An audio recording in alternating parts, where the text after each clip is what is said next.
Tuhan bersamamu dan bersama rohmu. Inilah Injil suci menurut Markus. Dimuliakanlah Tuhan. Sekali peristiwa setelah Yesus menyeberang dengan perahu, datanglah orang banyak berbondong-bondong, lalu mengerumuni dia. Sementara Yesus berada di tepi danau, datanglah seorang kepala rumah ibadat yang bernama Jairus. Ketika melihat Yesus, sujudlah Jairus di depan kakinya. Dengan sangat ia memohon kepadanya, "Anak perempuanku sedang sakit, hampir mati. Datanglah kiranya dan letakkan tanganmu atasnya, supaya ia selamat dan tetap hidup." Lalu pergilah Yesus dengan orang itu. Orang banyak berbondong-bondong mengikuti dia dan berdesak-desakan di dekatnya. Di situ ada seorang perempuan yang sudah 12 tahun menderita pendarahan. Ia telah berulang-ulang diobati oleh berbagai tabib, sampai habislah semua yang ada padanya. Namun sama sekali tidak ada faedahnya. Malah sebaliknya, keadaannya makin memburuk. Dia sudah mendengar berita-berita tentang Yesus. Maka di tengah-tengah orang banyak itu, ia mendekati Yesus dari belakang dan menyentuh pakaiannya. Sebab katanya, "Asal ku sentuh saja pakaiannya, aku akan sembuh." Sungguh, seketika itu juga berhentilah pendarahannya, dan ia merasa badannya sudah sembuh dari penyakit itu. Pada saat itu juga Yesus mengetahui bahwa ada tenaga yang keluar dari dirinya. Lalu ia berbalik di tengah orang banyak itu dan bertanya, "Siapa yang menyentuh pakaianku?" Murid-muridnya menjawab, "Engkau melihat sendiri bagaimana orang-orang ini berdesak-desakan dekatmu. Bagaimana mungkin engkau bertanya, siapa yang menyentuh aku?" Lalu Yesus memandang sekelilingnya untuk melihat siapa yang telah melakukan hal itu. Perempuan itu menjadi takut dan gemetar ketika ia mengetahui apa yang telah terjadi atas dirinya. Ia pun tampil dan sujud di hadapan Yesus. Dengan tulus ia memberitahukan kepada Yesus segala sesuatu yang terjadi. Lalu kata Yesus kepada perempuan itu, "Hai anakku, imanmu telah menyelamatkan engkau. Pergilah dengan damai dan tetaplah sembuh dari penyakitmu." Ketika Yesus masih berbicara, datanglah orang dari keluarga kepala rumah ibadat itu dan berkata, "Anakmu sudah mati. Untuk apa engkau masih menyusahkan guru?" Tetapi Yesus tidak menghiraukan perkataan mereka dan berkata kepada kepala rumah ibadat, "Jangan takut, percaya saja." Lalu Yesus tidak memperbolehkan seorang pun ikut serta, kecuali Petrus, Yakobus, dan Yohanes, saudara Yakobus. Mereka tiba di rumah kepala rumah ibadat itu.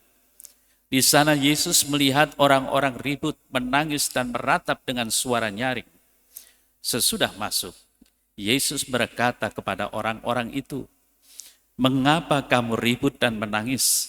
Anak ini tidak mati, tetapi tidur." Tetapi mereka menertawakan Yesus. Yesus lalu menyuruh semua orang itu keluar. Ia membawa ayah dan ibu anak itu, serta mereka yang bersama-sama dengan Yesus masuk ke dalam kamar anak itu. Lalu Yesus memegang tangan anak itu, katanya, "Talita kum," yang berarti, "Hai anak perempuan, aku berkata kepadamu, bangunlah." Seketika itu juga anak perempuan yang berumur 12 tahun itu berdiri tegak dan berjalan. Semua orang yang hadir sangat takjub. Dengan sangat Yesus berpesan kepada mereka supaya jangan seorang pun mengetahui hal itu. Lalu Yesus menyuruh mereka memberi makanan kepada anak perempuan itu. Demikianlah sabda Tuhan. Terpujilah Kristus.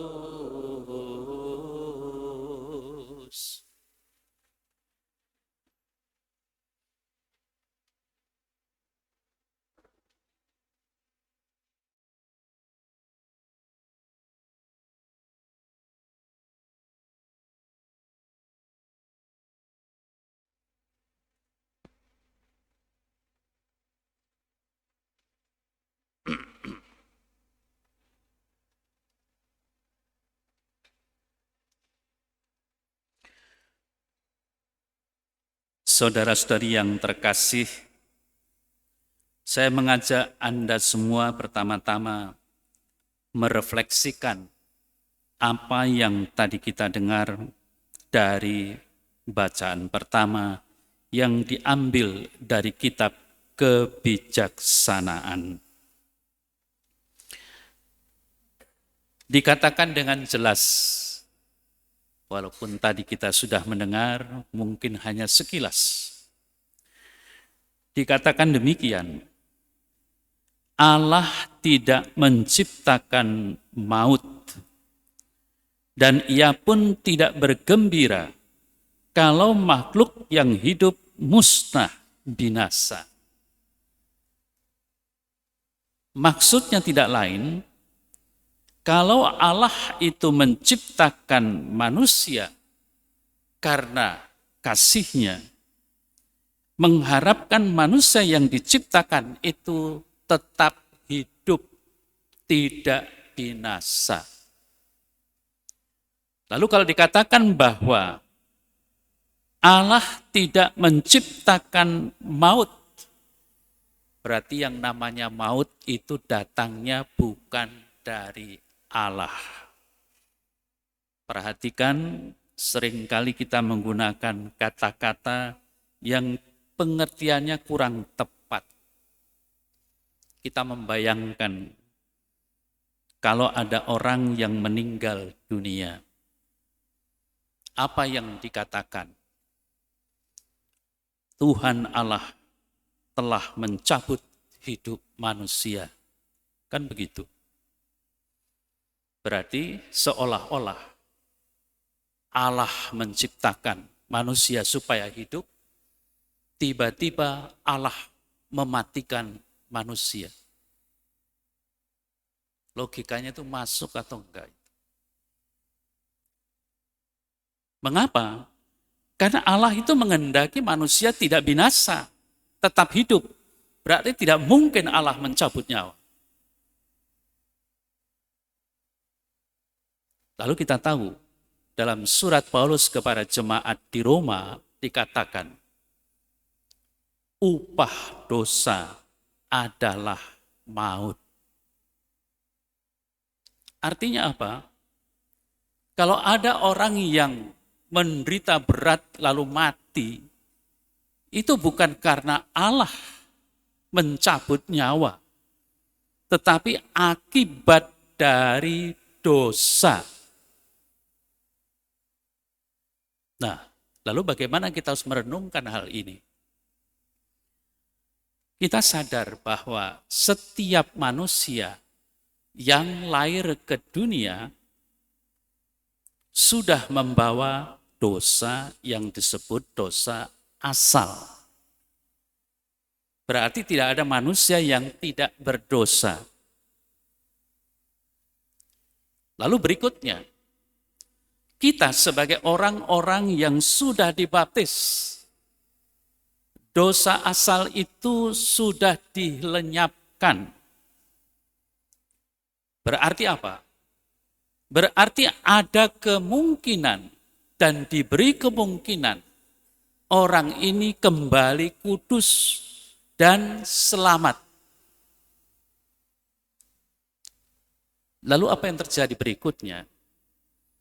Setelah dibaptis, Silahkan Anda bertanya kepada diri Anda sendiri, apakah tidak berbuat dosa lagi?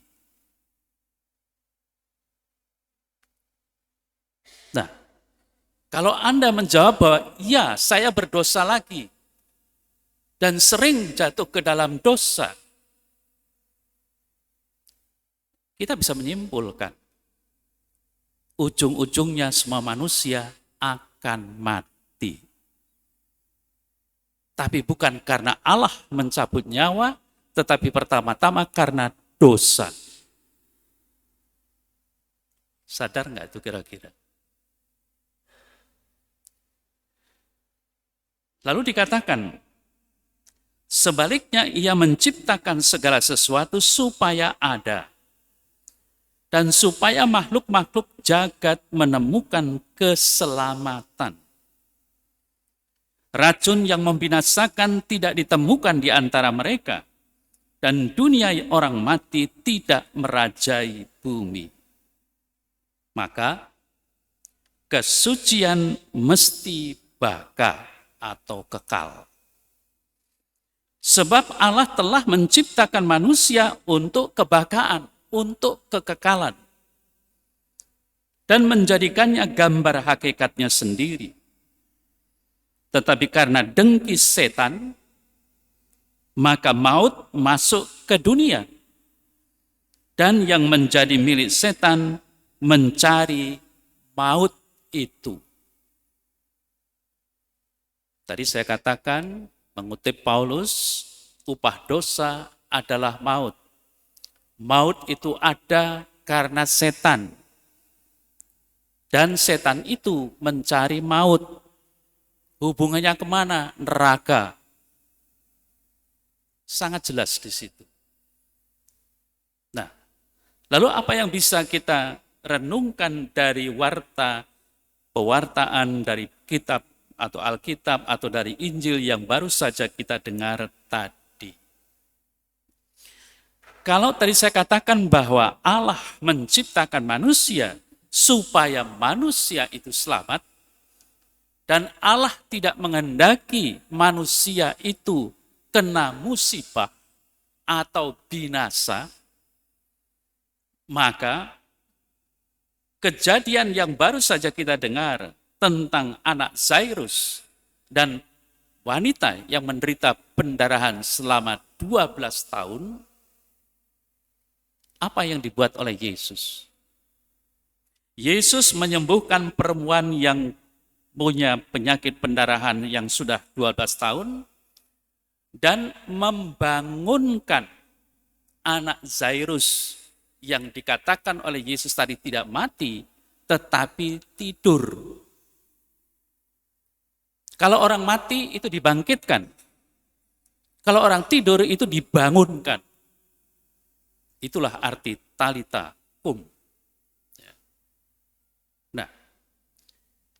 Kalau Yesus menyembuhkan orang yang sakit, membangunkan orang tidur, tetapi dalam bahasa manusia, seperti yang tadi kita dengar, orang-orang menangis dan sebagainya, menganggap bahwa anak Zairus itu sudah mati.